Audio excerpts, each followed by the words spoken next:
போகிறாரு, கீர்த்தியை உண்டாக்க போகிறாரு, மகிமையை உண்டாக்க போகிறாரு. எத்தனை பேர் விசுவாசிக்கிறீங்க? ஆமா, நான் விசுவாசிக்கிறேன். புகழ்ச்சி உண்டாக போகிறது, கீர்த்தி உண்டாக போகிறது, மகிமையினாலே உங்களை தேவன் நிரப்பக்கூடியவராக இருக்கிறார். இந்த வாக்கு தத்தத்தின்படியே இங்க இருக்கிற ஒவ்வொருவரையும் தேவன் ஆசீர்வதிக்க கூடியவராக இருக்கிறாரு. இது வாக்கு தத்தம் அல்ல, இது தேவன் மனிதனுக்கு எழுதி கொடுத்த உயிலாக இருக்கிறது. இது நடக்கும், இது உனக்கு உரியது என்பதை தேவன் எழுதி கொடுத்திருக்கிறாரு. அதனால இந்த வாக்கு தத்தத்தை ஒவ்வொரு வாரமும் சொல்ல சொல்ல சொல்ல உங்க வாழ்க்கையில எந்தெந்த இடத்துல மாற்றத்தை உண்டாக்கணுமோ அந்தந்த இடத்துல தேவன் மாற்றங்களை உண்டாக்கி கொண்டுதான் இருக்கிறார். ஸோ விசுவாசத்திலோட தேவனை நம்புவோம். இந்த தேவன் பெரிய காரியங்களை செய்யக்கூடியவராக இருக்கிறாரு. தொடர்ந்து நம்ம கர்த்தருடைய வார்த்தையை பார்த்து வருகிறோம். சங்கீதம் 103வது அதிகாரத்துல 5வது வசனத்தை ஒருவர் வாசிக்க கேட்போம். நன்மையினால் உன் வாயை திருப்தியாக்குகிறார். நன்மையினால் உன் வாயை திருப்தியாக்குகிறார். கழுகுக்கு சமானமாய் கழுகுக்கு சமானமாய் உன் வயது திரும்ப வால வயது போல் ஆகிறது. வால வயது போல் ஆகிறது. கழுகுக்கு சமானமாய் வால வயதை தேவன் தன் பிள்ளைகளுக்கு கொடுக்கிறார். எதற்காக கொடுக்கிறார் அப்படின்னாக்க 10:1-11 இந்த உலகத்துல ஒரு இயல்பான ஒரு வாழ்க்கை வாழ்ந்துவிட்டு போக வேண்டும் என்பதற்காக கழுகுக்கு சமானமான வயதை தேவன் கொடுக்கிறதில்லை.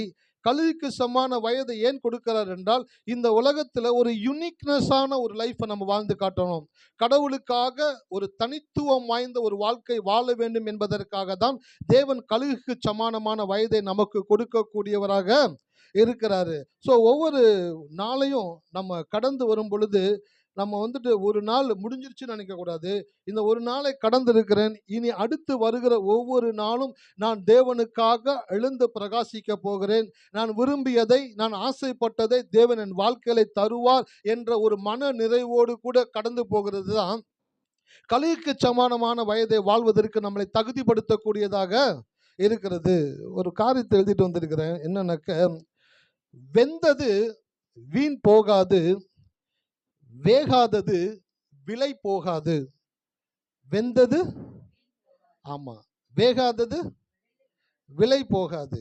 அப்ப இந்த இடம் ஆண்டவருடைய ஆலயம்ன்றது என்ன அப்படின்னாக்க, தேவனுடைய பிரசன்ஸ், அந்த கடவுளுடைய அந்த பிரசன்ஸ், அந்த பிரசன்னம் என்ன செய்கிறது என்றால், இங்க உட்காருகிற ஒவ்வொரு மக்களையும் என்ன பண்ணுதுனாக்க வேக வைக்கக்கூடியதாக இருக்கிறது.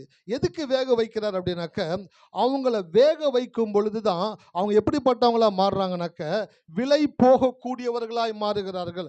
ஆண்டவருடைய ஆலயத்தில் உட்கார்ந்து கடவுளை பாடி துதிச்சு ஆராதிச்சு வார்த்தையை கேட்டும் நம்மளுடைய வாழ்க்கை சற்றும் மாற்றம் அடையாமல் இருக்கிறது என்றால், தவறு சபையிலோ வேதத்திலோ தேவன் பேரிலோ இல்லை. நம்ம போய் உட்கார்ந்த இடத்துல நம்ம என்ன பண்ணல, சரியா வேகலை. என்ன பண்ணலைங்க? வேகலை. எப்படி வேவீங்க, எப்படி வேகுறீங்க அப்படின்னாக்க, இப்போ மார்ச் ஏப்ரல் மே ஸ்டார்ட் ஆயிடுச்சு.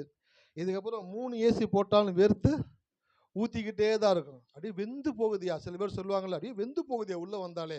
அதே போல் கடவுளுடைய ஆலயத்துக்குள்ளே வந்துட்டீங்கன்னாக்க கடவுளுடைய பிரசன்னமும் வார்த்தையும் உங்களை வேக வைக்கக்கூடியதாக இருக்கிறது. அப்படின்னாக்க உங்களுடைய சுயத்தை சுட்டு, உங்களுடைய முடியாது நடக்காதுன்ற அப்படிப்பட்ட மனநிலையை ஃபுல்லாக அந்த இடத்துல சுட்டு அவிச்சு அதை ஒன்றும் இல்லாமல் ஆக்கி கடவுளுடைய பிரசன்னத்தில் உட்காரும் பொழுது நீங்கள் வாயை திறந்து சொல்லணும், என் தேவன் எனக்காய் எல்லாவற்றையும் செய்து முடிப்பார். ஹல்லேலூயா.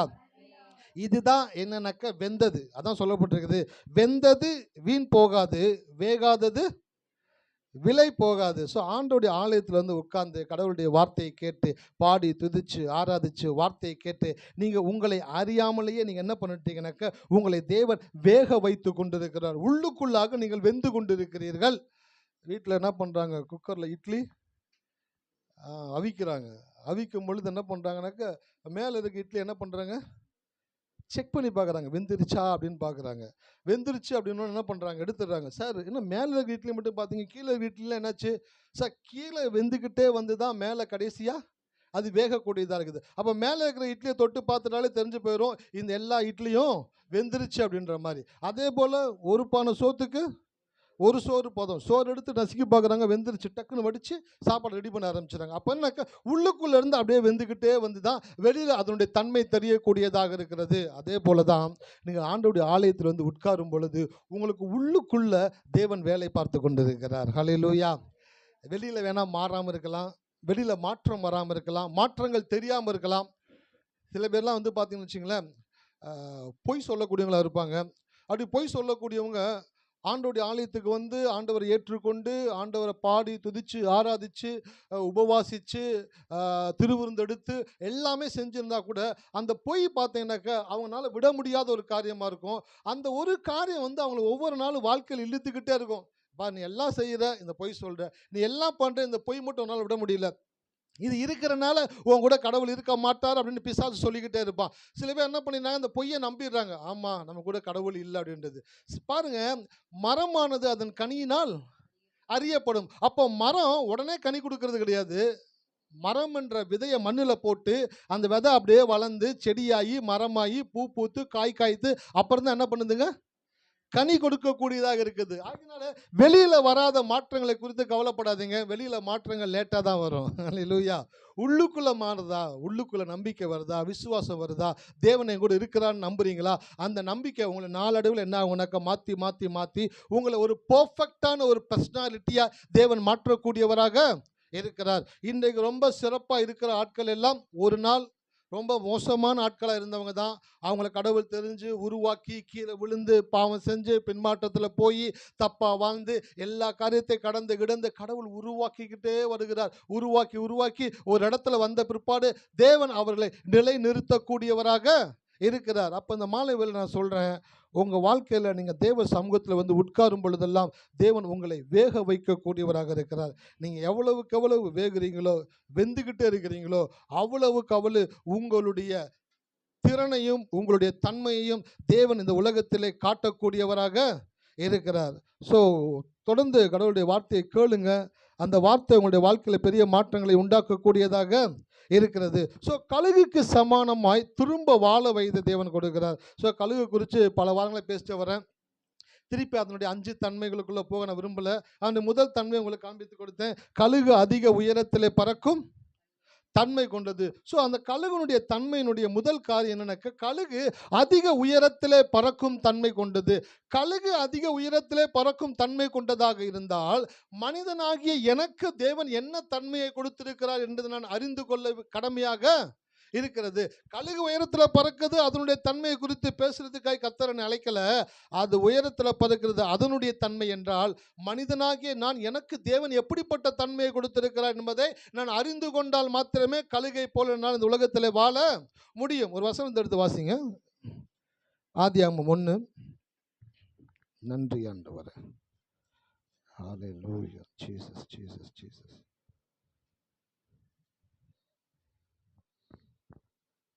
28வது வசனத்தை வாசிப்போம். பின்பு தேவன் அவர்களை நோக்கி, நீங்கள் பலுகி பெருகி பூமியை நிரப்பி அதை கீழ்ப்படுத்தி சமுத்திரத்தின் மச்சங்களையும் ஆகாயத்து பறவைகளையும் பூமி மேல் நடமாடுகிற சகல ஜீவ ஜந்துகளையும் ஆண்டு கொள்ளுங்கள் என்று சொல்லி தேவன் அவர்களை ஆசீர்வதித்தார்.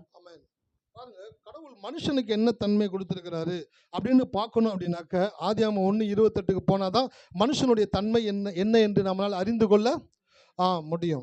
இப்போ ஒரு பொருள் ஒன்று வாங்குறீங்க, அந்த பொருளை வந்துட்டு யாரோ ஒருத்தவங்க பயன்படுத்துறதை பார்த்து வாங்கிட்டீங்க.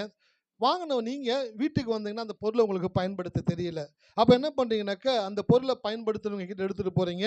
இல்லை அந்த பொருளை விற்றாங்க பார்த்தீங்களா, அவங்கக்கிட்ட கொண்டு போய் கொடுக்குறீங்க. சார் வாங்கிட்டேன், இதை எப்படிலாம் பயன்படுத்தணும், என்ன நன்மைகள் தீமைகள் இருக்குது, எதெல்லாம் செய்யக்கூடாது என்று கேட்கும் பொழுது அவங்ககிட்ட ஒரு கேட்லாக் எடுத்து கையில் கொடுப்பான். பாருங்கள், இந்த கேட்லாக் தமிழ்லையும் இங்கிலீஷ்லையும் இருக்குது. தமிழில் பாருங்கள், எப்படி ஆன் பண்ணணும், ஆஃப் பண்ணணும், யூஸ் பண்ணணும், வாஷ் பண்ணணும், எப்படி ஸ்டோர் பண்ணணும், எந்த இடத்துல வைக்கணும், எல்லாவற்றையும் அந்த கேட்லாகில் கொடுத்துருக்குறாங்கல்ல. அதே போல் வேதத்தில் நீங்கள் எந்த வசனத்துக்கு போனாலும் ஆதியாகமம் 1, 2, 3 இந்த 3 அதிகாரம் தான் என்னன்னாக்கா மதர் டாக்குமெண்ட் அப்படின்னுவாங்க, தாய் பத்திரம். இந்த 3 அதிகாரத்தில் தான் வேதத்தில் இருக்கிற மற்ற எல்லா வசனங்களையும் உள்ளடக்கக்கூடிய சத்தியத்தை தேவன் எழுதி வைக்கக்கூடியவராக இருக்கிறார். ஸோ 1:28 சொல்றாரு, பின்பு தேவன் அவர்களை நோக்கி நீங்கள் பலுகி பெருகி நிரப்பி கீழ்ப்படுத்தி ஆண்டு கொள்ளுங்கள் என்று சொல்லி தேவன் அவர்களை ஆசீர்வதித்தார். அப்போ கழுகு அதிக உயரத்திலே பறக்கும் தன்மை கழுகுக்கு கொடுத்த தேவன் மனிதனுக்கு ஒரு தன்மை கொடுத்திருக்கிறார். என்ன என்றால் பலுகி பெருகி நிரப்பி கீழ்ப்படுத்தி ஆண்டு கொள்ளக்கூடிய தன்மையை தேவன் மனிதனுக்கு கொடுத்திருக்கிறார். அப்ப இந்த 5 தன்மைகள்ல முதல் காரியத்தை தான் நான் பேச ஆரம்பிச்சேன். பலுகி. பலுகின்ற வார்த்தைக்கு என்னன்னாக்கா ஃப்ரூட்ஃபுல், கனி கொடுக்கக்கூடிய. கடவுள் பாருங்க, இந்த உலகத்திலே ஒவ்வொரு மனிதனையும் படைக்கும் பொழுது அவனை வெறுமையான ஒரு மனிதனாய் இந்த உலகத்திலே படைக்கிறதுக்கு தேவன் விருப்பமே கிடையாது. ஒவ்வொரு மனிதனையும் தாயின் வயிற்றிலே உருவாகும் பொழுது அவன் கனி கொடுக்க வேண்டும் என்ற எதிர்பார்ப்போடு தான் தேவன் படைக்கக்கூடியவராக இருக்கிறார். கனி கொடுக்கிறதுனா என்ன? கனினா என்ன? முதல்ல கனினாக்க ஒரு மனிதன் தான் தாயின் வயிற்றில் குழந்தையாய் பிறந்து அவன் ஒவ்வொரு நாளும் வாழ்க்கையில செய்ய வேண்டிய எல்லா நன்மையான காரியங்களையும் அவன் வாழ்க்கையில செய்கிறது தான் கனி கொடுக்கிறது. ஹல்லேலூயா. இருக்கீங்களா? அப்போ ஒரு குழந்தை பூமியில பிறந்துச்சு அப்படின்னாக்க படிக்கிறது கனி கொடுக்கிறது, ஃபர்ஸ்ட் வர்றது கனி கொடுக்கிறது, நல்ல வேலைக்கு போகிறது கனி கொடுக்கிறது, நல்ல வருமானத்தை ஈட்டுறது கனி கொடுக்கிறது, திருமணம் செய்கிறது கனி கொடுக்கிறது. அப்படி நன்மையான காரியங்கள் எல்லாம் வாழ்க்கையில் நடந்துக்கிட்டே இருக்கு. பார்த்தீங்களா? இதெல்லாம் கனி கொடுக்கிறது. இந்த ஒரு மைண்ட் செட்டில் தான் தேவன் மனிதனை படைத்து மனிதனை ஆசீர்வதித்து நீங்கள் பலுகி அப்படின்றார். அப்படின்னாக்க ஃப்ரூட்ஃபுல், கனி கொடுங்க. உங்களால் கனி கொடுக்க முடிஞ்சனால தான் உங்களை தேவன் கனி கொடுக்கும்படி சொல்லுகிறார். ஹல்லேலூயா. இருக்கீங்களா? சில பேர் என்ன நினச்சிக்கிறாங்க அப்படின்னாக்க நம்மளால் முடியாதது தான் வேதம் பேசுது. உங்களால் முடியாத வேதம் ஒரு நாளும் போதிக்கிறதே கிடையாது. உங்களால் என்னவெல்லாம் முடியும் என்று தேவன் அறிந்திருக்கிறபடினால தான் உங்ககிட்ட தேவன் அந்த காரியங்களை சொல்லக்கூடியவராக இருக்கிறார். போன வாரத்தில் இந்த செய்தி கொடுக்கும் பொழுது பொய்ய நம்புறதுனால வாழ்க்கை எவ்வளவு கெட்டு போகுது அப்படின்றத போன வாரம் உங்களுக்கு காண்பிச்சு கொடுத்தேன்ல. இந்த வாரம் அதே பொய் எப்படிலாம் மனுஷனுடைய வாழ்க்கையை மாற்றி போடுது, பொய்யை எப்படிலாம் ஒரு மனுஷனை முடமாக்குது, அவனை கிரிப்பிளாக்குதுன்றாங்க ஆங்கிலத்தில். அப்படின்னா முடமாக்கி போட்டுருது. அவன் விரும்பினதை செய்ய முடியல, அவன் ஆசைப்பட்டதை அனுபவிக்க முடியல, அவன் எதிர்பார்த்தது வாழ்க்கையில் நடக்கலை, எல்லாமே நெகட்டிவாகவே போய்கிட்டு இருக்குது. ஆனாலும் அவன் வாழ்க்கையை வாழ்ந்துக்கிட்டே இருக்கிறான். அதனால தான் ஒரு வார்த்தை ஒன்று எழுதினேன். உடல் வாழ சுவாசிக்க வேண்டும், ஆனால் உயிர் வாழ விசுவாசிக்க வேண்டும். ஹல்லேலூயா. எத்தனை பேர் இருக்கீங்க? சுவாசிக்க, விசுவாசிக்க. இந்த 2 வார்த்தை தமிழ் எழுதி பார்த்தீங்கன்னாக்க ஒரே ஒரு எழுத்து மட்டும்தான் எக்ஸ்ட்ரா வரும். சுவாசிக்க அப்படின்ற வார்த்தைக்கு முன்னாடி என்ன போட்டிங்கன்னாக்க வி போட்டிங்கன்னா என்ன வரும்? விசுவாசிக்க. உடல் வாழ சுவாசிக்க வேண்டும், உயிர் வாழ. ஆமாம் சார், உயிர் வாழ்றதுன்னு என்ன சார்? நீங்கள் இந்த உடலில் தான் வாழ்ந்துக்கிட்டு இருக்கீங்க. ஆனால் உங்களுக்குள்ளே இருக்கிற உயிர் இருக்குது பார்த்தீங்களா, தேவன் கொடுத்த தீபமாக்கி ஜீவன் இருக்குது பார்த்தீங்களா, அது உங்களுக்குள்ள ஒவ்வொரு நாளும் தேவன் உங்களுக்கு வைத்திருக்கிற வாழ்க்கையை நீங்கள் வாழ வேண்டும் என்று அது துடிக்கிறது, அது விரும்புகிறது, அது ஆசைப்படுகிறது. ஆனால் உங்களுடைய உடல் என்ன பண்ணுதுனாக்க சுவாசிக்கிறத போல உங்களுடைய ஆவி விசுவாசிக்க வேண்டும் என்று தேவன் விரும்புகிறார். அதனால தான் கோயிலில் உட்கார வச்சு தேவன் விசுவாசத்தை குறித்து ஆழமாய் போதித்து கொண்டிருக்கிறார். ஏன்? ஏதோ ஒரு நடைபணம் போல இந்த உலகத்தில் பிறந்துட்டோம், அப்படியே வாழ்ந்துட்டு அப்படியே வாழ்க்கையை முடிச்சுட்டு போயிடலாம், அப்படிப்பட்ட காரியங்கள் இருக்கவே கூடாது. கோயிலுக்குள்ளே வந்தீங்களா, ஆண்டவரை ஏற்றுக்கொண்டீங்களா, நீங்கள் விரும்புகிற வாழ்க்கையை மாத்திரமல்ல, தேவன் உங்களுக்காக வைத்திருக்கிற வாழ்க்கையும் நீங்கள் வாழ வேண்டும் என்று தேவன் விரும்புகிறார். ஹல்லேலூயா. இருக்கீங்களா?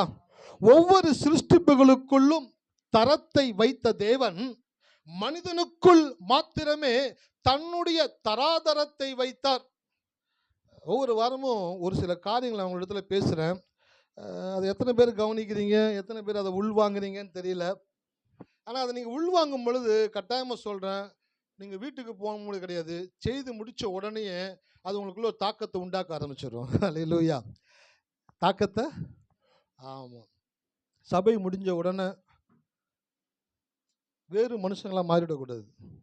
சபை முடிஞ்ச உடனே வேறு மனுஷங்களாக மாறிவிடக்கூடாது.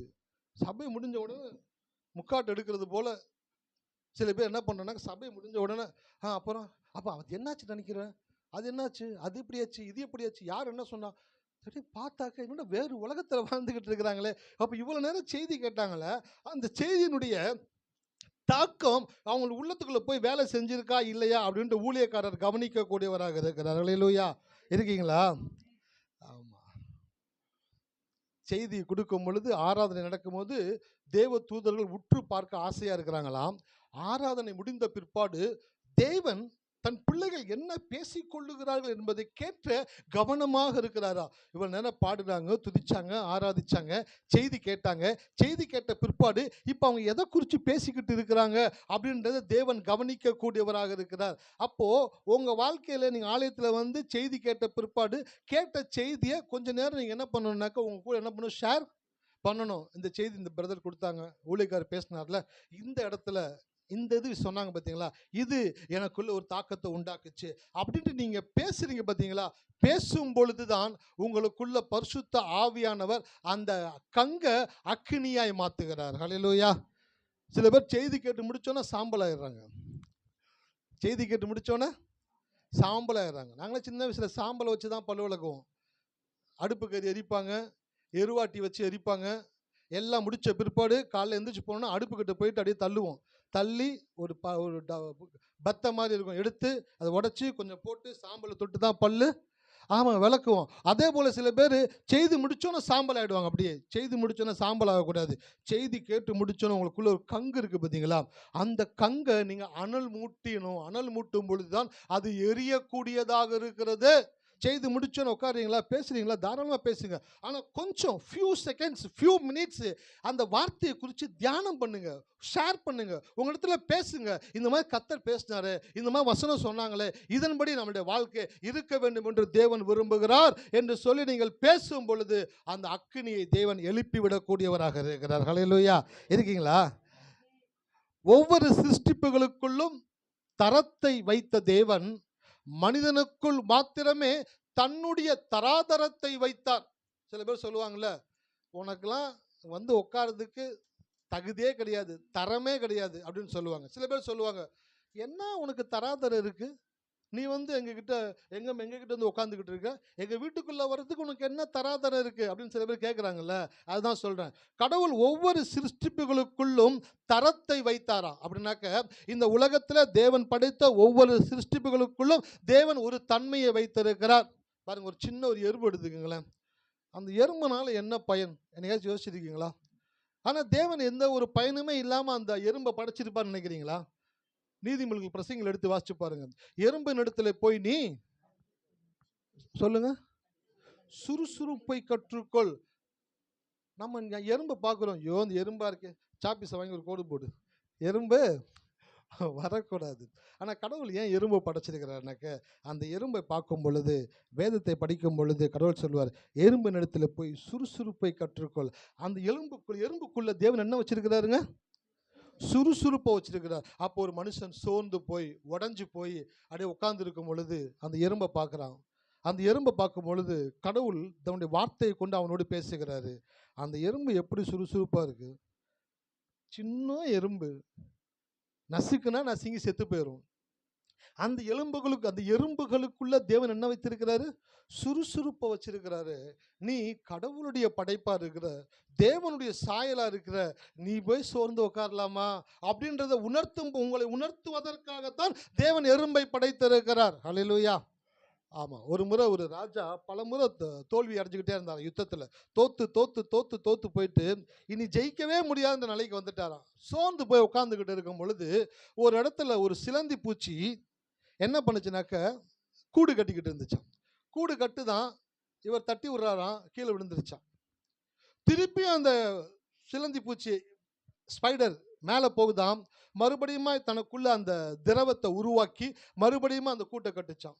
திருப்பியும் தள்ளி விட்டாராம், திருப்பியும் கட்டுச்சான், திருப்பியும் தள்ளி விட்டாராம். பார்த்துக்கிறானா, நான் எத்தனை முறை தள்ளிவிட்டாலும் அத்தனை முறையும் எழுந்து மறுபடியுமா இந்த சிலந்தி பூச்சி தன் கூட்டை கட்டக்கூடிய ஆற்றலை தேவன் அதற்குள் வைத்திருப்பார் என்றால், நான் எத்தனை முறை தோற்றாலும் அத்தனை முறையும் நான் எழுந்து நின்று என் காரியத்தை செய்யும் பொழுது எனக்கு தேவன் ஜெயத்தை கொடுப்பது நிச்சயம் என்ற மிகப்பெரிய ஒரு பாடத்தை ஒரு சிலந்தி பூச்சியின் மூலமாய் தேவன் அந்த ராஜாவுக்கு கற்றுக் கொடுத்தார். மறுபடியுமாய் படையை உருவாக்கினார், மறுபடியுமாய் தயாரானார், மறுபடியுமாய் யுத்தத்திற்கு போனார். முன்பு ஜெயிச்சாங்க பார்த்தீங்களா, அவங்க பார்த்தாங்க, 10 தடவை அடி வாங்கிட்ட, உனக்கு பத்தாது, 11வது தடவை உன்னை அடிச்சாதான் நீ திருந்து வந்துட்டு அவன் ஆக்ரோஷமா வர்றான். ஆனால் 10 தடவை தோத்தவன் வேற.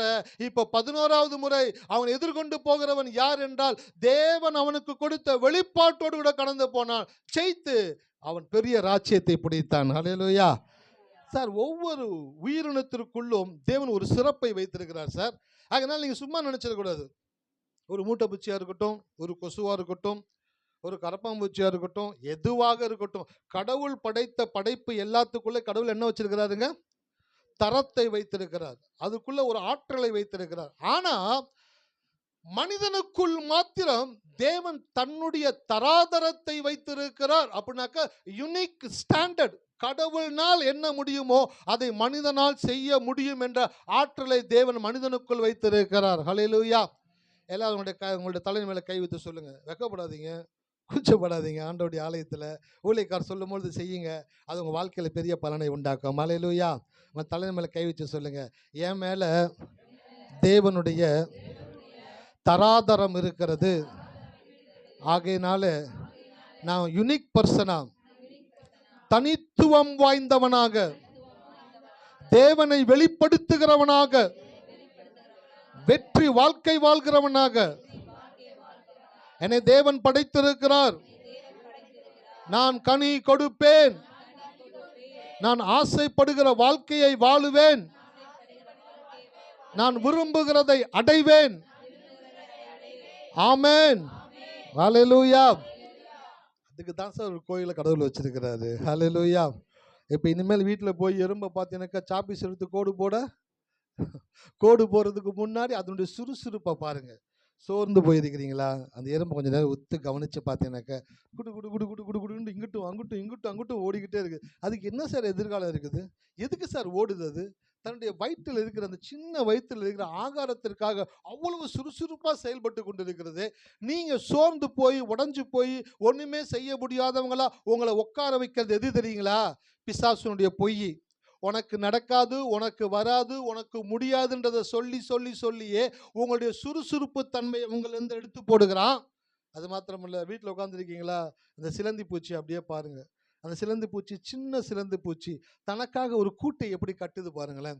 தான் வாசம் பண்ணுவதற்கான ஒரு கூட்டை அது தன்னுடைய சொந்த முயற்சியிலே தனக்குள்ளிருந்து வரக்கூடிய ஒரு திரவத்தை கொண்டு அது உருவாக்குகிறது. எப்படியோ அப்படியே உங்க வாழ்க்கைய, உங்க கிங்டமை நீங்க கட்டுறதுக்கு தான் கடவுள் வார்த்தையை கொடுத்திருக்கிறார். ஹல்லேலூயா. எத்தனை பேர் இருக்கீங்க? ஆமா, சிலந்தி பூச்சியினுடைய வாயிலிருந்து ஒரு வித திரவம் வருமா, லிக்விடு. அந்த லிக்விட் வந்து என்ன பண்ணுனாக்க அந்த கயிறு போல அது ஃபார்ம் ஆகுமா. ஃபார்ம் ஆகி செவுத்துல ஒட்டி திருப்பி வந்து திருப்பி ஃபார்ம் ஆகுமா. யோசிச்சு பாருங்க, உங்க வாயிலிருந்து கொஞ்சம் எச்சி வருது இல்ல, அந்த எச்சியை துப்பிக்கிட்டே இருங்களேன், கொஞ்ச நேரத்தில் என்ன ஆயிடுவீங்க? நீங்க டயர்ட் ஆயிடுவீங்க. ஆனா அந்த சிலந்தி பூச்சி தனக்குள்ள இருக்கக்கூடிய ஒரு லிக்விட் திரவத்தை உருவாக்கி உருவாக்கி உருவாக்கி உருவாக்கி தனக்கு உண்டான கூட்டை கட்டி, அது எங்க இருக்குதுனாக்க ராஜ அரண்மனையில் தன்னுடைய கூட்டை கட்டக்கூடியதாக இருக்கிறது. ஹல்லேலூயா. நான் சொல்றேன், அந்த சிலந்தி பூச்சி தன்னுடைய கூட்டை கட்டுவதற்கான ஆற்றலை தேவன் கொடுத்திருக்கிறது எத்தனை உண்மையோ அதை விட 1000 மடங்கு உண்மை. உங்களுக்கு வேண்டிய நல் வாழ்க்கையை உங்கள் வாயினுடைய வார்த்தைகளை கொண்டு உங்களால் கட்ட முடியும். ஹல்லேலூயா. எத்தனை பேர் இருக்கீங்க? அதனால வந்துட்டு ஆடி போய் ஆவணி வந்தா டாப்பில் வந்துடுவா அப்படின்ட்டு கேலண்டரை பார்த்துட்டே உட்காரக்கூடாது. வாயை திறந்து சொல்லணும் வார்த்தையை. என்ன வார்த்தையை சொல்லணும்? கர்த்தர் என் மேய்ப்பராய் இருக்கிறார், நான் தாழ்ச்சி அடையேன். என் வாழ்க்கையில ஒரு நன்மையும் தடைபடாது.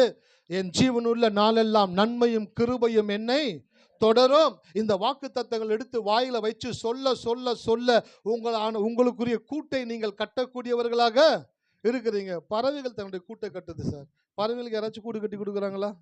இல்லை யாராச்சும் கற்றுக் கொடுத்தாங்களா பறவைகளுக்கு?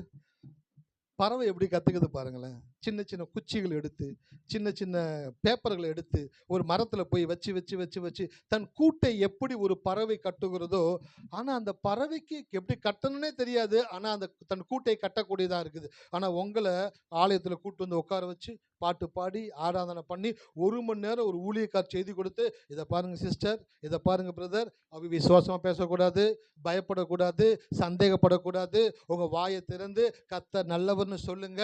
உங்களை சோர்ந்து போகிற நேரத்திலலாம் எழுந்து நின்று சொல்லுங்க, கர்த்தர் எனக்கு சகாயராக இருக்கிறார், நான் பயப்படேன், மனுஷன் எனக்கு என்ன செய்வான் என்று வாக்குத்தத்தங்களை வாயை திறந்து சொல்லுங்க.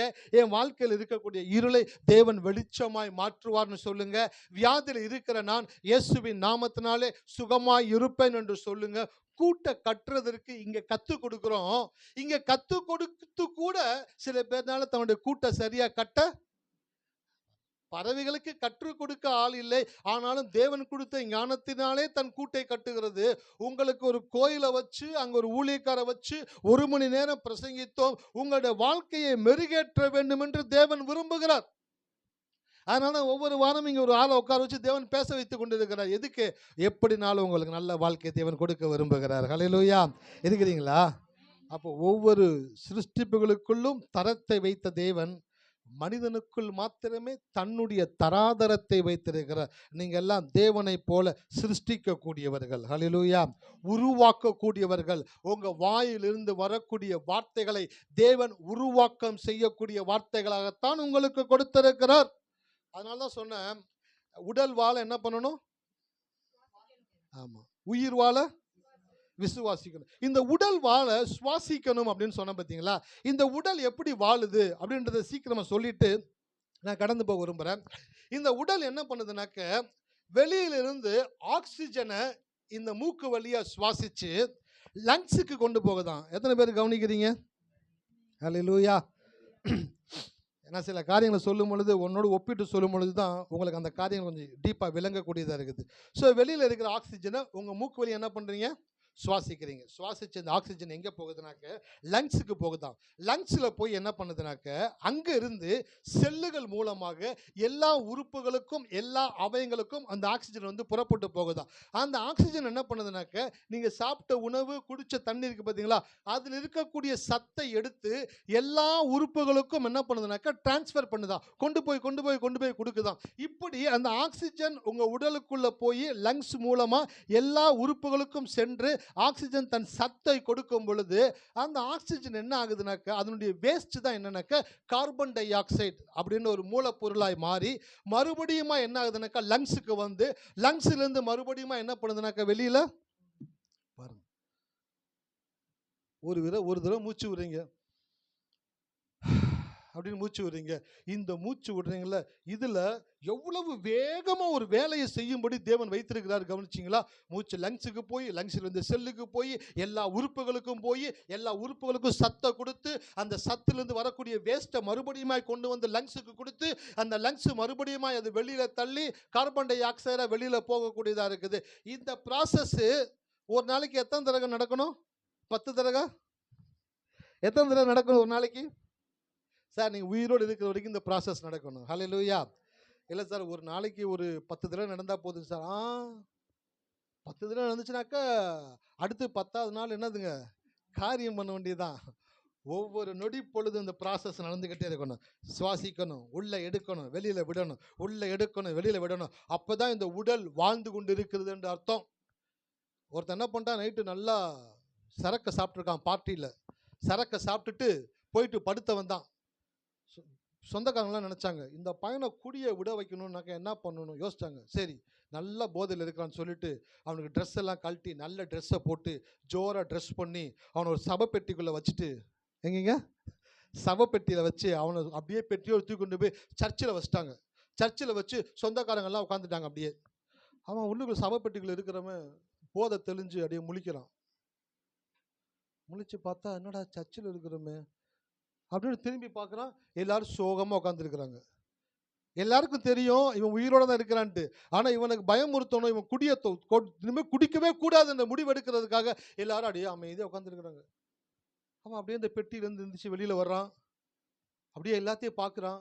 எல்லாருமே அந்த சபப்பட்டியை பார்த்துக்கிட்டே இருக்காங்க. இவனை யாருமே பார்க்கல. இவனுக்குள்ளே அப்படியே பயம் இன்க்ரீஸ் ஆகுது. என்ன இன்க்ரீஸ் ஆகுதுனாக்க, நம்ம உண்மையிலேயே செத்து போயிட்டோம் போல, நம்ம யார் கண்ணுக்கு நம்ம தெரியவே இல்லையே, எல்லாரும் சபப்பட்டியை பார்த்துக்கிட்டே இருக்கிறாங்கன்னுட்டு அப்படியே சபப்பட்டி விட்டு வெளியே வந்து இங்கிட்டு போகிறான் அங்கிட்டு போகிறான். யாருமே கவனிக்கல. எல்லாத்தையும் சொல்லிட்டாங்க, இந்த பையனை பயமுறுத்தாம விடக்கூடாதுன்ட்டு. அப்படியே அமைதியாக இருக்கிறாங்க.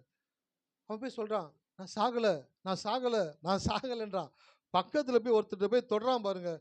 பளீர்னு கணத்துல விட்டாரு பாருங்க, அப்பதான் தெரியுது அவன் உயிரோடு இருக்கிறானே. ஹல்லேலூயா.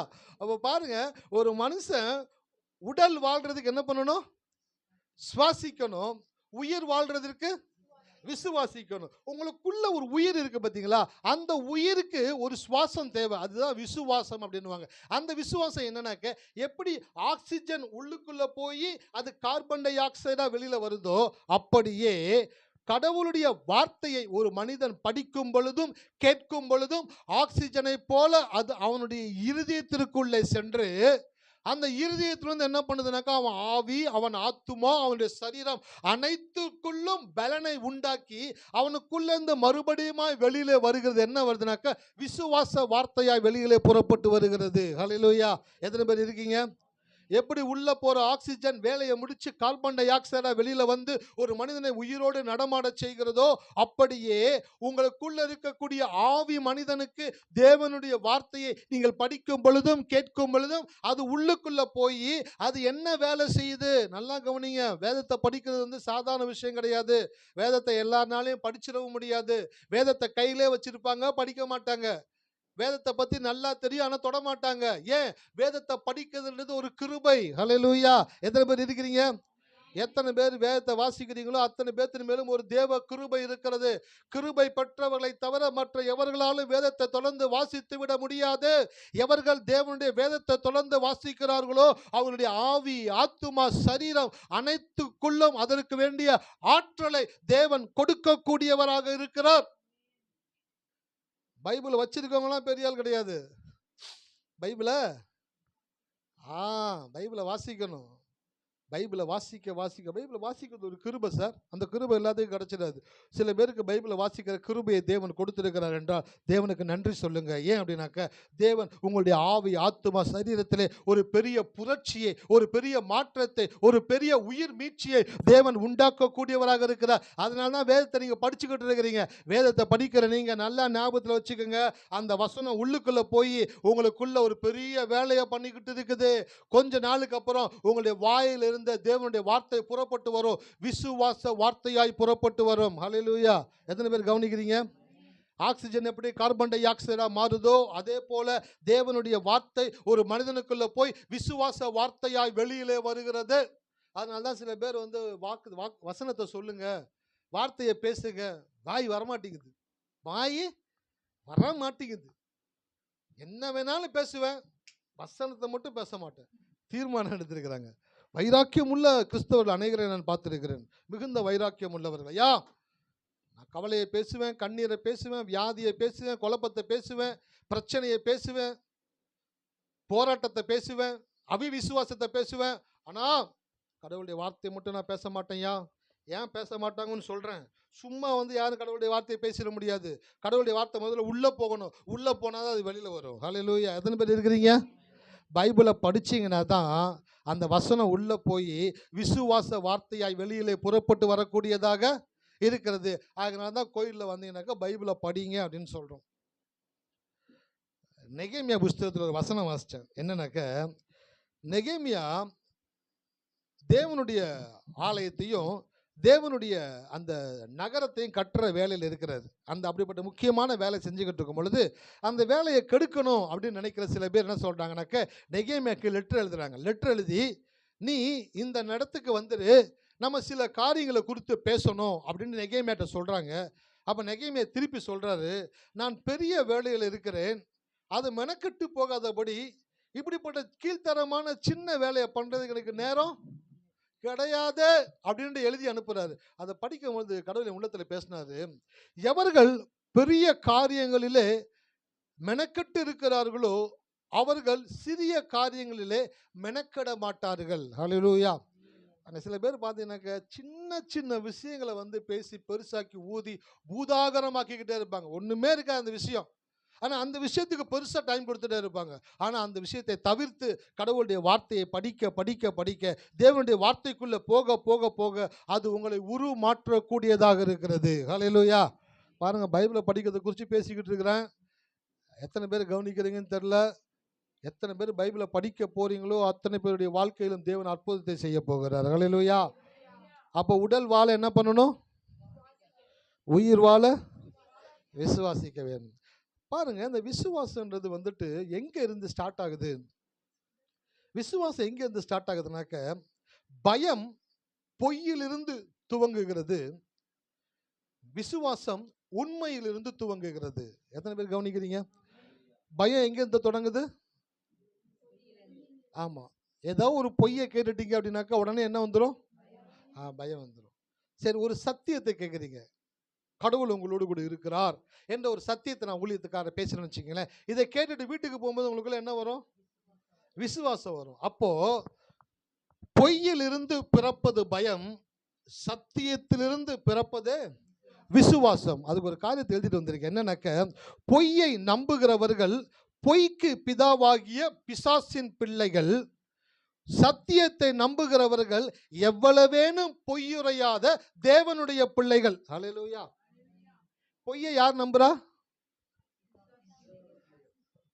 பிசாசின் பிள்ளைகள் தான் என்ன பண்ணுவாங்க? பொய்யை நம்புறவங்க யாருனாக்கா பிசாசின் பிள்ளைகள். நீங்களே உங்களை கொஞ்சம் நிதானிச்சு பார்த்துக்கோங்க. எந்த பொய்யை நம்பிக்கிட்டு இருக்கிறீங்க?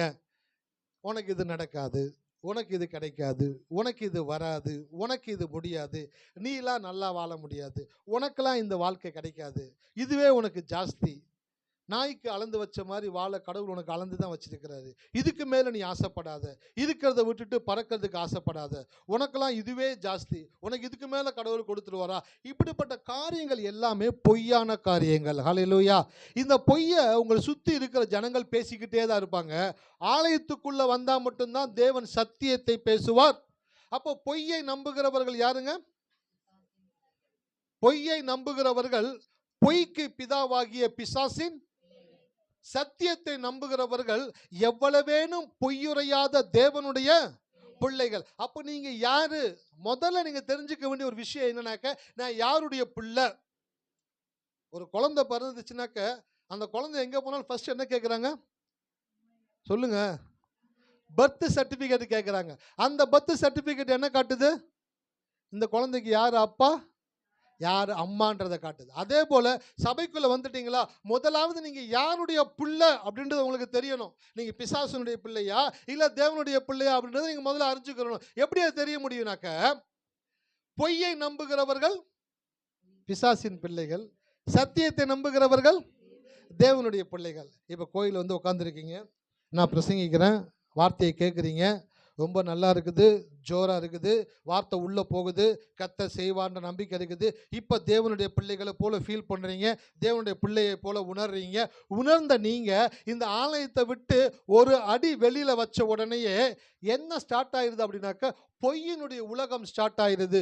பொய்யனும் பொய்யுக்கு பிதாவுமாகிய பிசாசு சுற்றி இருக்கிற ஜனங்களை உங்களை எப்படினாலும் வாழவிடக்கூடாது என்பதற்காக அவன் தன்னுடைய ஆட்களை இயக்கக்கூடியவனாக இருக்கிறான். நீங்கள் வெளியில் போனோன்னே வந்துடுவாங்க, நான் கோயிலுக்கு போனியா, விசுவாசம் சொன்னாங்களா? சொல்லியிருப்பானுங்களே, சொன்னாங்க. நல்லா இருப்பேன்னு சொல்லியிருப்பாங்களே, சொன்னாங்க. உன் வியாதி சுகமாயிருன்னு சொல்லியிருப்பாங்களே, சொன்னாங்க. நான் சொல்கிறேன், உன் வாழ்க்கை இன்னும் மோசமாக போகுது பாரு. அதை நம்பாத, அது ஏமாத்துக்கார விஷயம். பைபிள்னுவாங்க, வசனம்னுவாங்க, ஆவியானவர்னுவாங்க, அதெல்லாம் ஒன்றுமே கிடையாது. அதை நம்பாத, அது வேஸ்ட்டு அப்படின்னு வெளியில் ஒரு கும்பல் உட்காந்து பேசிக்கிட்டே இருக்கும். அதை கேட்க ஆரம்பித்த உடனேயே உண்மையை பேசுன நீங்கள், சத்தியத்தை நம்பின நீங்கள், இப்போ வெளியில் போய் எதை கேட்க ஆரம்பிச்சிட்டீங்க? பொய்யை கேட்க ஆரம்பிச்சிட்டீங்க. இப்போ நீங்கள் யார் பிள்ளையாக மாறிட்டீங்க? பிசாசின் பிள்ளையா மாறிட்டீங்க. அப்போ உங்களுக்குள்ள ஒரு தன்மை இருக்கணும், கான்சியஸ்னஸ் இருக்கணும், உணர்வு இருக்கணும். எந்த இடத்துல போனாலும் நான் தேவனுடைய பிள்ளை. ஹல்லேலூயா. 1000 பேர் உங்களுக்கு எதிராக எந்திரிச்சு நின்று உனக்கு இது நடக்காது, கிடைக்காது, முடியாது, வராதுன்னு சொன்னாலும் கூட நீங்க சொல்லணும், இவங்க எல்லாம் பொய்யை பேசுகிற பிசாசினுடைய பிள்ளைகள். நான் கடவுளுடைய பிள்ளையா இருக்கிறபடினால நான் வசனத்தை மாத்திரம்தான் நம்புவேன். இந்த வசனம் என் வாழ்க்கையில நான் விரும்புகிறதை என் தேவன் எனக்கு கொடுக்கக்கூடியவராக இருக்கிறபடினாலே அதுல தான் என் நேரத்தை நான் அதிகமாக ஸ்பெண்ட் பண்ணுவேன். ஹல்லேலூயா. பாருங்க, உங்களுடைய நேரத்தை வீணடிக்கிற, உங்களுடைய பீஸ் ஆஃப் மைண்ட், மன அமைதியை கெடுக்கிற காரியங்களுக்கும் நபர்களுக்கும் உங்கள் நேரத்தை கொடுக்காதீர்கள். ஹல்லேலூயா. பாருங்க, கடவுள் உங்களுக்கு கொடுத்த விலையேற பெற்ற நேரத்தையும் உங்களுக்கு தேவன் கொடுத்தது அமைதியான மனநிலையையும் 2 இடத்துல நீங்க வேஸ்ட் பண்றீங்க. ஒன்று, உங்களுக்கு டைமை வேஸ்ட் பண்ற காரியத்துக்கும் உங்களுடைய பீஸ் ஆஃப் மைண்டை கெடுக்கிற மனுஷங்களுடைய வார்த்தைகளுக்கும் நீங்க ஒரு நாளும் கொடுக்கவே கூடாது. அப்படி கொடுக்கும் பொழுது அவங்க ஒரு நிமிஷம் 5 நிமிஷம் தான் உங்களை குறித்து தவறாக சொல்லியிருப்பாங்க, தவறாக பேசியிருப்பாங்க. ஆனால் நீங்கள் உட்கார்ந்து அதை குறித்து யோசித்து, அதை குறித்து தியானித்து, அதை குறித்து கிரகிச்சு, முன்னாடி பின்னாடி அப்படி இப்படி எல்லாவற்றையும் சேர்த்து 2 மணி நேரம் 3 மணி நேரம் 5 மணி நேரம் காலியான பிற்பாடு யோசிச்சு பார்ப்பீங்க, சே என்னடா 5 மணி நேரம் வாழ்க்கையில் வீணா போச்சே. அப்போ அந்த 5 மணி நேரம் நீங்கள் என்ன பண்ணியிருக்கலாம்? உங்கள் நேரத்தை கெடுக்கிற, உங்களுடைய சமாதானத்தை கெடுக்கிற காரியத்தையும் மனிதர்களுடைய வார்த்தையும் புறம்பா தள்ளிட்டு கடவுளுடைய வார்த்தையை எடுத்து வாசிக்க வாசிக்க வாசிக்க உங்களுக்குள்ள ஜீவன் உண்டாகக்கூடியதாக இருக்கிறது. அல்லேலூயா. உயரத்தில் பறப்பது கழுகின் தன்மை, கனி கொடுப்பதே மனிதனின் தன்மை. அப்ப பிசாசு நீங்க கனி கொடுத்துட கூடாது என்பதுல அவன் தீவிரமா வேலை பார்த்துக்கிட்டே இருக்கிறான். உங்க சமாதானத்தை கெடுப்பான், உங்க வாயை பிடுங்குவான், உங்க மனசை கெடுப்பான், உங்க பார்வையை கெடுப்பான், உங்க சிந்தனையை கெடுப்பான், உங்களை சுற்றி இருக்கிற காரியங்கள்லாம் உங்களுக்கு ஆப்போசிட்டா ரியாக்ட் ஆகும்படி செய்வான். ஆனால் எல்லா இடங்களிலும் நீங்கள் நின்று ஒன்று சொல்லணும், நான் தேவனுடைய பிள்ளையா இருக்கிறபடினாலே நான் கனி கொடுப்பேன், நான் கனி கொடுக்காத காரியங்களிலே கவனம் செலுத்த மாட்டேன். இருக்கீங்களா? நீங்களா கனி கொடுக்கும்படியா தேவன் உங்களை தெரிந்து கொண்டிருக்கிறார். அதனால ஒரு நாள் பொய்யை நம்ப கூடாது. ஒரு வசனம் அந்த வேகமா வாசிங்க. ஆதியாகமம் 3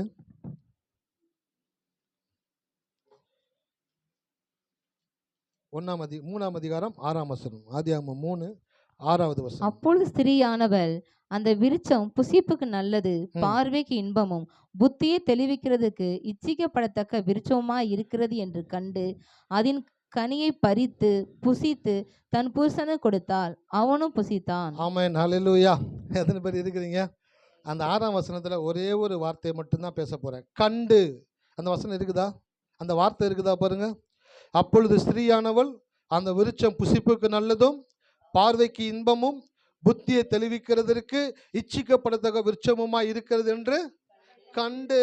இந்த கண்டுன்ற வார்த்தை நீங்க சாதாரண படிக்கும் பொழுது பார்த்து அப்படின்ற வார்த்தையோடு முடிச்சிடுவீங்க. ஆனா ஒரு ஊழியக்காரர் அந்த வசனத்தை எடுத்து விவரிச்சு சொன்னதா உங்களுக்கு புரியும். கண்டு அப்படின்ற வார்த்தைக்கு என்னன்னாக்க, பிசாசு ஒரு நாள் ஒரு முறை ஏவாளோடு பேசும் பொழுது இந்த தவறு நடக்கவில்லை. ஒவ்வொரு நாளும் பிசாசு வந்தான், பல முறை ஏவாளிடத்தில் பேசினான். பேசி பேசி என்ன பண்ணானாக்க, பொய்யை உண்மை என்ற சாயத்தை அதன் மேல் பூசினான். அல்லேலூயா. எத்தனை பேர் இருக்கிறீங்க? பிசாசுக்கு சாயம் பூசுறதுனா அவனுக்கு கைவந்த கலை. என்னதுங்க? ஆமா, சாயம் பூசுறதுல கைவந்த கலை படைச்சவன் யாருனாக்க பிசாசு. அவன் என்ன பண்ணுவானாக்க, பொய்க்கு உண்மை என்ற சாயத்தை பூசிக்கிட்டே இருப்பான். ஏவாள் கிட்ட வர்றான், ஒவ்வொரு நாளும் ஏவாளை மீட் பண்றான், ஏவாள் கிட்ட பேசுறான், பொய்யை சொல்லிக்கிட்டே இருக்கிறான். அந்த பொய்யை கேட்டு கேட்டு கேட்டு கேட்டு கேட்டு இப்ப ஏவாளுக்கு என்ன ஆயிடுச்சுனாக்க, இந்த பொய் உண்மையா இருக்குமோ அப்படின்ற சந்தேகம் வந்துச்சு. அடுத்து இது உண்மையா இருந்தாலும் இருக்கும் அப்படின்ற எண்ணம் வந்துச்சு. மூன்றாவது இது உண்மைதான் அப்படின்ற காரியத்துக்குள்ள கடந்து வந்துட்டா. அவளும் பிசாசு தன்னிடத்துல தினந்தோறும் பேசும் பொழுதெல்லாம் அந்த கனி கிட்ட போறா, அதை பார்க்குறா, பார்த்தா அழகா இருக்குது, அது ரொம்பவும் பியூட்டிஃபுல்லா இருக்குது, அதை சாப்பிட்றதுக்கு நல்லா இருக்கும் போல தெரியுது. அவளும் போறா வர்றா பார்க்குறா. அப்படியே நாட்கள் நகர்ந்துகிட்டே இருக்குது. ஒரு நாள், அல்லேலூயா, ஒரு நாள் பாருங்க, பல நாள் திருடன் ஒரு நாள், அந்த மாதிரி பல நாள் நம்ம போய் பார்த்துட்டு ஒரு நாள் அந்த பொய்யை உண்மை நம்பிட்டாங்க. நம்பி அந்த கனி என்ன பண்ணாங்க? பறிச்சு புசிச்ச உடனேயே அவர்களை பிசாசு பாவத்துக்குள்ளாக தள்ளினான். நான் சொல்றேன், உங்க லைஃப்ல பிசாசு ஒரு பொய்யை பல முறை உங்ககிட்ட சொல்லி சொல்லி சொல்லி அதை உண்மை என்று உங்களை நம்ப வைக்கக்கூடியவனாக இருக்கிறான். ஹல்லேலூயா. பாருங்க, பொய் உன்னை வசியம் செய்து அடிமையாக்கும், சத்தியம் உங்களுக்குள் வாசம் செய்து ஆள வைக்கும். எத்தனை பேர் கவனிக்கிறீங்க? பொய் உங்களை வசியம்னா தெரியுங்களா?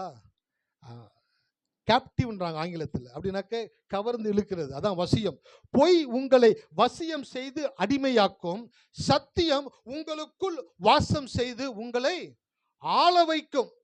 அப்போ பொய்யை நம்புறவங்க என்ன பண்றானாக்கா வசியம் பண்ணப்படுகிறார்கள், வசியமாக்கப்படுகிறார்கள், அவர்கள் கவர்ந்து இழுக்கப்படுகிறார்கள். பொய் எப்பயுமே ரொம்பவும் அழகா இருக்கிற மாதிரி தெரியும், அட்ராக்டிவா தெரியும், அது என்னமோ நம்ம வாழ்க்கையில் ஒரு மாற்றத்தை உண்டாக்க போறது போல தெரியும், அது வந்துச்சுன்னா வாழ்க்கை சூப்பரா இருக்கும் போல தெரியும். அது இருந்தா நான் நல்ல வாழ்க்கை வாழ்ந்துருவேன். அந்த கெட்ட குமாரன் நாங்கள் அப்பா கிட்ட போயிட்டு சொத்தை எழுதி கொடுத்து வாங்கினா பார்த்தீங்களா, வாங்கும் பொழுது அதில் இருக்கிற சில மறைவான காரியங்கள் சொல்லப்படலை. ஆனால் ஊழியக்காரன் வேதத்தை படிக்கும் போது தேவன் அவனுக்கு வெளிப்படுத்தக்கூடியவராக இருக்கிறாரு.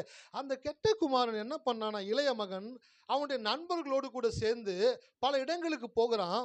அவனுடைய தகப்பன்மார்கள் அவங்களுக்கு கொடுத்த பணங்களை வச்சு அவங்க எப்படிப்பட்ட பிஸ்னஸ் பண்றாங்க, எப்படிலாம் வாழ்ந்துகிட்டு இருக்கிறாங்க அப்படின்றத போய் பார்க்குறான். பார்த்த உடனே இவனுக்குள்ள ஒரு விஷயத்தை பிசாசு போடுறான். நீ பாரு, உங்க அப்பா கிட்ட இருந்து அவர் பெரிய ராஜா மாதிரி உட்காந்துக்கிட்டு இருக்கிறாரு, நீயும் உங்க அண்ணனும் மாடு மாதிரி வேலை பார்த்துட்டு இருக்கீங்க, உழைக்கிறீங்க, போறீங்க வரீங்க, சொத்தை பிரிச்சு வாங்கிட்டேனாக்க நீ ராஜா போல வாழலான்னு ஒவ்வொரு நாளும் பிசாசு அவன்கிட்ட பேசிக்கிட்டே இருக்கிறான். கேட்டு கேட்டு கேட்டு கேட்டு அதை என்ன பண்ணிட்டானாக்க உண்மைன்ற நம்பிக்கைக்குள்ள வந்துட்டு இப்போ அவங்க அப்பாட்ட போய் கேட்குறான், அப்பா சொத்தை எனக்கு பிரிச்சு கொடுங்கப்பா அப்படின்னு கேட்குறான். அவங்க அப்பாவுக்கு தெரியும் இவன் எடுத்துட்டு போனா கட்டாயம் என்ன பண்ணுவான், ஒன்றும் இல்லாம ஆக்கிடுவான். ஆனால் அப்பா தைரியமா கொடுக்குறான், போறான், எல்லாம் செய்யறான், எல்லாத்தையுமே வீணடிச்சிட்டான், ஒன்றும் இல்லாம ஆயிடுச்சு. பிசாசு என்ன பண்ணா, கெட்ட குமாரனை வசியம் செய்து, பொய்யை சொல்லி வசியம் செய்து அவனை கவர்ந்து இழுத்து அவனை கொண்டு போயிட்டு பன்னிக்கு போடுற தவிடு கூட கிடைக்காத இடத்துல உட்கார வச்சு அழுதுகிட்டு இருக்கிறான். சாக கூட மனசு இல்லை,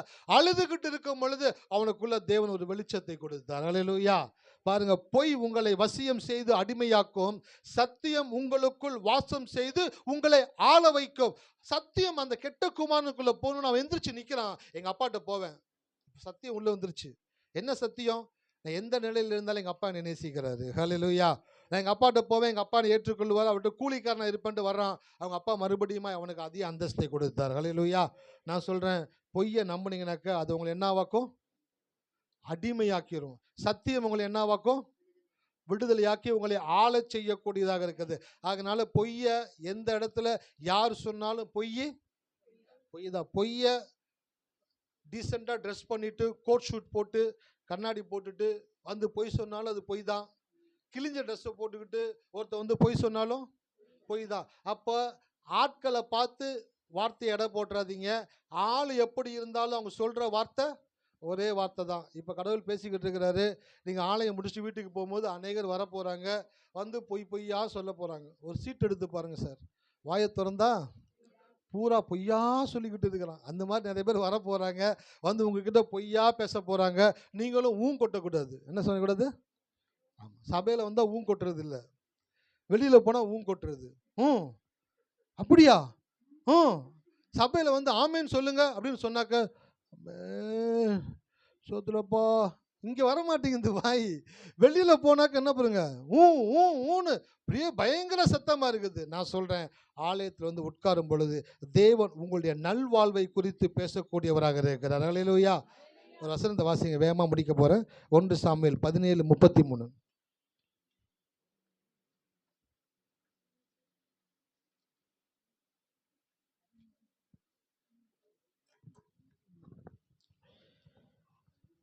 ஹல்லேலூயா. நன்றி. அப்பொழுது சவுல் தாவீதை நோக்கி, நீ இந்த பெலிஸ்தனோடு எதிர்த்து யுத்தம் பண்ண உன்னால் ஆகாது. அந்த உன்னால் ஆகாதுன்றதை அண்டர்லைன் பண்ணிக்கங்க. படிங்க.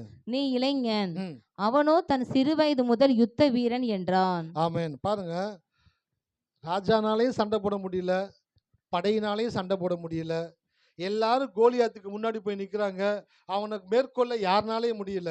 சரி, ஒரு சின்ன பையன் நான் போய் சண்டை போடுறேன்றான், அவனைவாச்சும் உற்சாகப்படுத்தி அனுப்பிச்சா பரவாயில்ல. அவங்ககிட்ட என்ன சொல்றாங்கனாக்க, நீ இளைஞன், கோலியாத்தோ சிறு வயது முதல் யுத்த வீரன், அவனை அழிக்க உன்னால் ஆகாது. இது உண்மையா பொய்யா சொல்லுங்க? உன்னால் ஆகாது அப்படின்றது தாவீது கோலியாத்தை கொல்றதுக்கு முன்னாடி வரைக்கும் அது உண்மையா பொய்யான்னு தெரியாது. தாவீது கோலியாத்தை சாகடிச்ச பிற்பாடு தான் சவுல் சொன்னது பொய்ன்னு நிரூபணமாகிறது போல தாவீது கிட்ட ராஜா சொல்றாரு, இது உன்னால் ஆகாது, உன்னால கோலியாத்தை கொல்ல முடியாது அப்படின்ற பொய்யை யார் சொல்றா? ராஜா, தேசத்தின் ராஜா சொல்றாரு, ஒரு சாதாரண குடிமகன்கிட்ட சொல்றாரு, உன்னால கோலியாத்த கொல்ல முடியாது. அதனால தான் சொன்னேன், பொய்ய பிச்சைக்காரன் சொன்னாலும் பொய் தான், ராஜா சொன்னாலும். அதனால ராஜா சொல்றதுனால அது உண்மைன்னு நினைச்சுக்க கூடாது. ராஜாவே சொன்னாலும் அது பொய் தான். நான் சொல்றேன், உங்க வாழ்க்கையில நீங்க யாரை நம்புறீங்களோ, யாரை பெருசா நினைக்கிறீங்களோ, நீங்க யாருக்கு மரியாதை கனத்தை கொடுக்குறீங்களோ, அவர்கள் வந்து கூட இந்த வேதத்திற்கு எதிரான காரியங்களை உங்க வாழ்க்கையில நடக்கும் இல்ல நடக்காது அப்படின்னு சொன்னாங்கனாக்க அது என்னதான்? பொய் தான். அவர்கள் முதிர் வயதிலும் கனி தந்து புஷ்டியும் பசுமையுமாய் இருப்பார்கள். இப்பொழுது இருக்கிறதை காட்டிலும் கர்த்தர் உங்களை 1000 மடங்கு வர்த்திக்க பண்ணுவார். நீ கோடா கோடியாய் பெருகுவாயாக.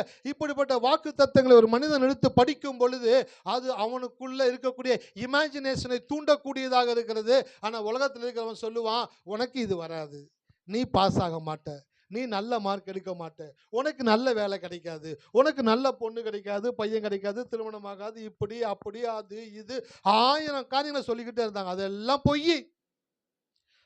வேதத்தை திறந்து பார்த்து என்னால் கடவுள் இதை முடியும்னு சொல்லியிருக்காருனாக்க அது மட்டும்தான் சத்தியம். ஹல்லேலூயா.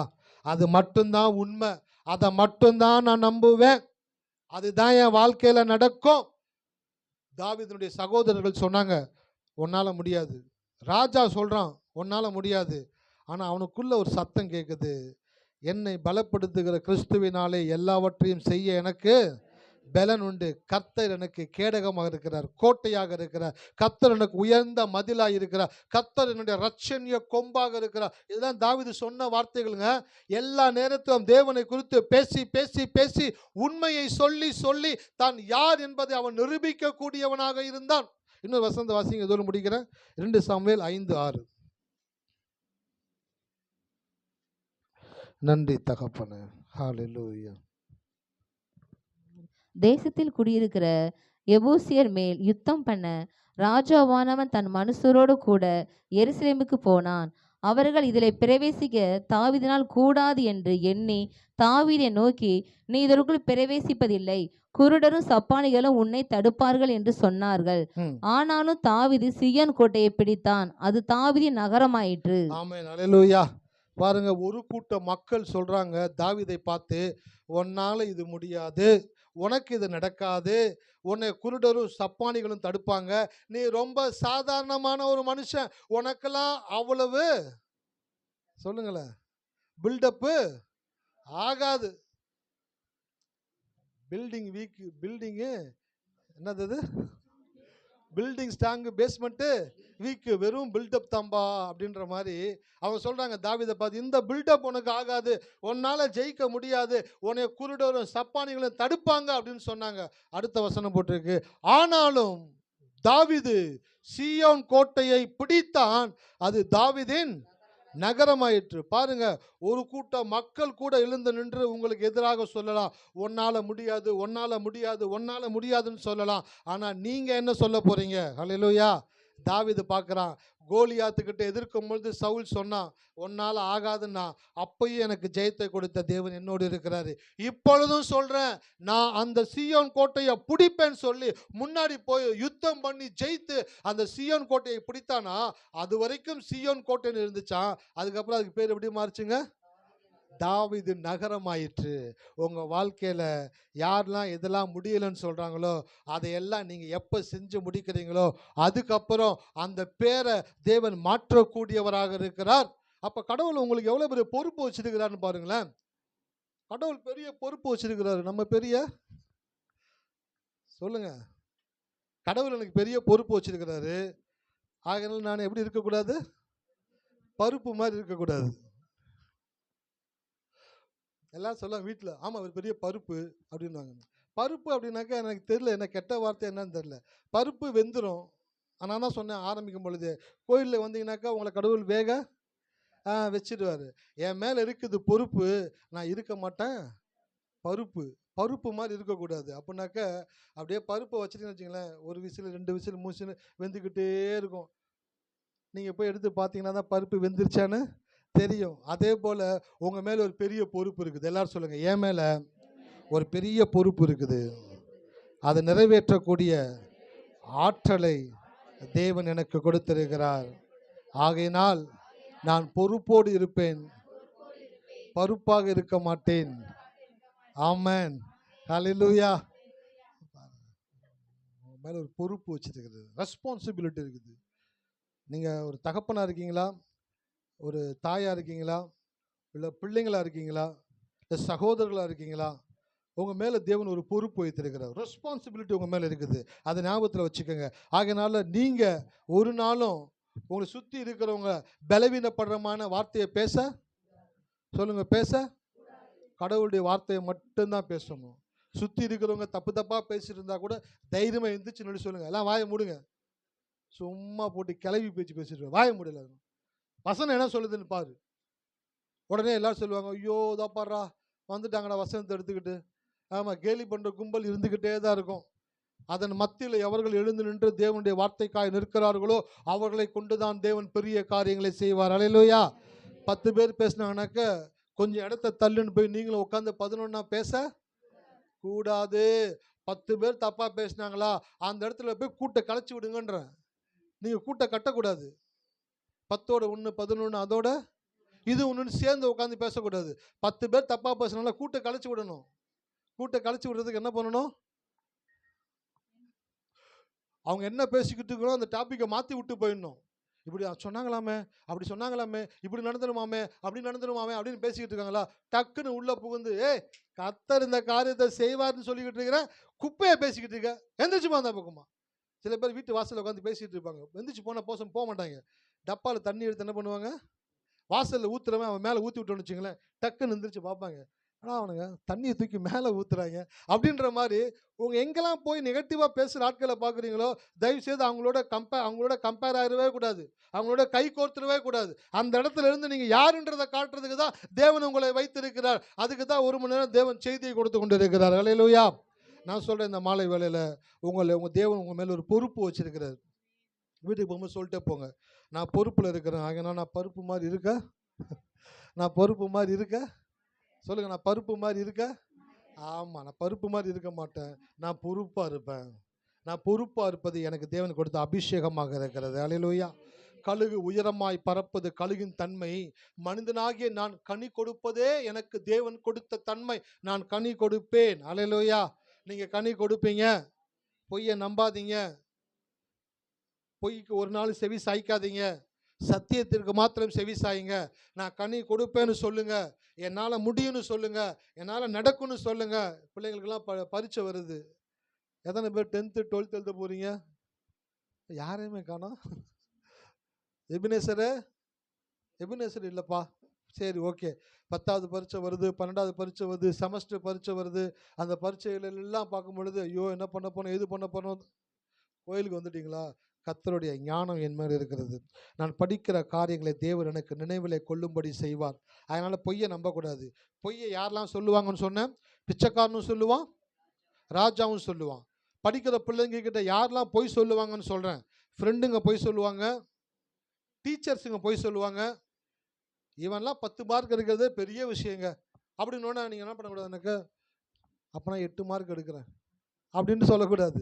அவங்க 10 மார்க் எடுக்கிறதே கஷ்டம்னு சொன்னாங்களா, நீங்கள் சொல்லணும், இயேசுவின் நாமத்தினாலே இந்த வட்டம் நான் ஃபஸ்ட்டு வந்து காட்டுவேன். ஹல்லேலூயா. அதுதான் சார் பொய்யை நம்பாமல் உண்மையை பேசுறது, அதான் சார் சத்தியத்தை பேசுறது, அதான் சார் கடவுளுடைய வார்த்தையை சொல்றது. அவனுக்கு தான் சார் கடவுள் உதவி செய்வார். அவனுக்கு தான் தேவன் உதவி செய்ய தயார் நிலையில் இருக்கக்கூடியவராக இருக்கிறார். நான் சொல்றேன், நம்ம சபையில் இருக்கிற பிள்ளைங்களை எல்லாம் தேவன் ஞானத்தில் நிறைந்தவர்களாய் மாற்றுவார். அல்லேலூயா. சிறந்து படித்து வருவாங்க, சிறந்த நல்ல நிலைக்கு வருவாங்க, உயர்ந்த நிலைக்கு வருவாங்க. பெரிய பெரிய இடங்களில் தேவன் அவர்களை போய் உட்கார வைக்க போகிறார். எத்தனை பேர் விசுவாசிக்கிறீங்க? நான் விசுவாசிக்கிறேன். தேவன் நம்முடைய சபையில் இருக்கிற படிக்கிற பிள்ளைகளுக்கு பெரிய எதிர்காலத்தை வைத்திருக்கிறார். அல்லேலூயா. உயர பறக்கிற ஜாதி, நீங்கள் கனி கொடுக்கிற ஜாதி. உங்களால் எல்லாம் முடியும். நீங்கள் ஆசைப்படுறதை அடைய முடியும். 1000 பேர் முடியாதுன்னு சொன்னால் நீங்கள் சொல்லுங்க, இயேசுவின் நாமத்தினால நான் ஆசைப்படுறதை அடைவேன் அப்படின்னு சொல்லுங்க. கர்த்தர் உங்களுக்கு செய்யக்கூடியவராக இருக்கிறார். கண்களை மூடுவோமா. ஸ்தோத்திரிக்கிறோம் ஆண்டவரே, துதிக்கிறோம் ராஜா, நன்றி செலுத்துகிறோம். இந்த மாலை வேளையில் உங்களுடைய வார்த்தைகளை நாங்கள் உட்கொண்டு இருக்கிறோம் கர்த்தாவே. பொய் எங்களை வசியம் செய்து அடிமையாக்குகிறது. சத்தியம் எங்களுக்குள் வாசம் செய்து எங்களை ஆள வைக்கிறதற்காய் நன்றி செலுத்துகிறோம். இந்த மாலை வேளையில் வந்து வார்த்தையை கேட்ட ஒவ்வொரு பிள்ளைகளுக்குள்ளும் பரிசுத்த ஆவியானவர் இடைபடுவீராக. அவர்களை கனி கொடுக்கிறவர்களாய் மாற்றுவீராக. எதெல்லாம் அவருடைய வாழ்க்கையில முடியாமல் இருக்கிறதோ, உலகம் முடியாது என்று சொல்லுகிறதோ, அந்த பகுதிகளிலே அந்த காரியங்களிலே என் தேவன் இடை